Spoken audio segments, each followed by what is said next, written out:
Pro मुनीम, दैनंदिन अकाउंटिंगसाठी तुमचा पर्सनलाइज अकाउंटंट। वसई विरार नालासोपारा पालघरमध्ये पावसाचा धुमाकूळ। वसईमध्ये रस्त्यांवर 3 ते 4 फूट पाणी साचल्यानं गाड्या घरं जलमय अवस्थेमध्ये, नागरिकांची मोठी गैरसोय। कुर्ल्याच्या एलव्हीएस रोडवर मोठ्या प्रमाणात पाणी साचलं। साचलेल्या पाण्यातून मार्ग काढताना वाहन चालकांसह नागरिकांची मोठी तारांबळ। एनडीआरएफ कडून सखल भागामधील नागरिकांचं सुरक्षित स्थळी स्थलांतर।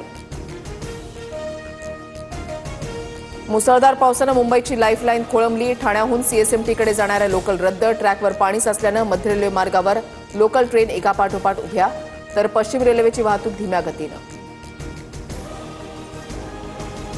मुख्यमंत्री फडणवीसांकडून राज्यातील पावसाचा आढावा। जीवितहानी झाली तिथे जिल्हाधिकाऱ्यांना मदतीचे आदेश। मिठी नदीची पाणी पातळी कमी होतीये। एनडीआरएफ एसडीआरएफला अलर्ट मोडवर ठेवलंय, फडणवीसांची माहिती। उपमुख्यमंत्री एकनाथ शिंदेंकडून मिठी नदीची पाहणी। मुसळधार पावसामुळे मिठी नदीची पाणी पातळी 3.9 मीटर इतकी वाढली। क्रांतीनगर, कुर्ला या परिसरामधील सुमारे 350 नागरिकांचं स्थलांतर। मिठी नदीमध्ये वाहून जाणारा एक युवक थोडक्यामध्ये बचावला। मुंबईतील धडकी भरवणाऱ्या पावसामुळे मिठी नदी धोकादायक पातळीवर। मुंबईत हाय टाईडमुळे समुद्राला उधाण। गेटवे ऑफ इंडिया परिसरात उंच लाटा। पुढील 2 दिवस पावसाचा जोर कायम राहणार। मुंबईसह ठाणे, पालघर जिल्ह्यामध्ये हवामान विभागाचा रेड अलर्ट।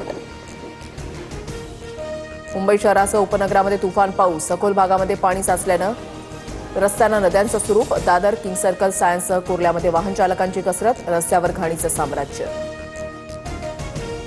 अंधेरी सबवे वाहतुकीसाठी बंद। वीरा देसाई मार्ग पाण्याखाली। वाहतूक कोखले पूल आणि ठाकरे पूल मार्गे वळवली।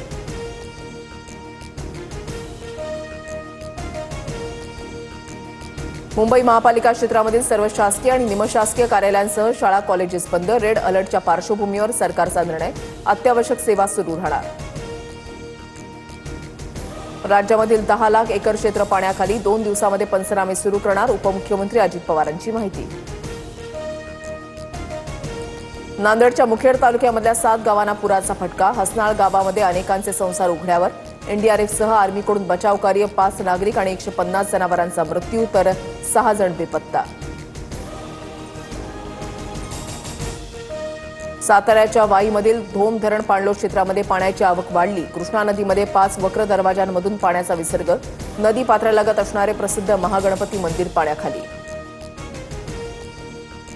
राज्यामध्ये झालेल्या जोरदार पावसामध्ये 12 जणांचा मृत्यू। नांदेडमधील पूरग्रस्त परिस्थितीमध्ये 9, तर मुंबईमध्ये भिंत कोसळून एका नागरिकाचा मृत्यू। मंत्री गिरीश महाजनांची माहिती।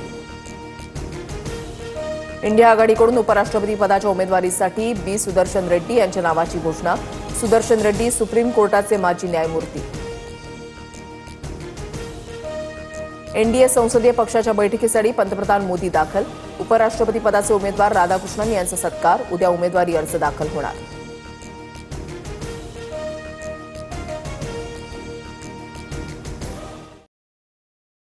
बिजनेस में एक गलती और भारी penalty, GST, income tax, accounting, इतनी झंझटों में उलझे रहेंगे तो बिजनेस कैसे बढ़ेगा? बिना गलती, बिना पेनल्टी, लेकिन करेगा कौन?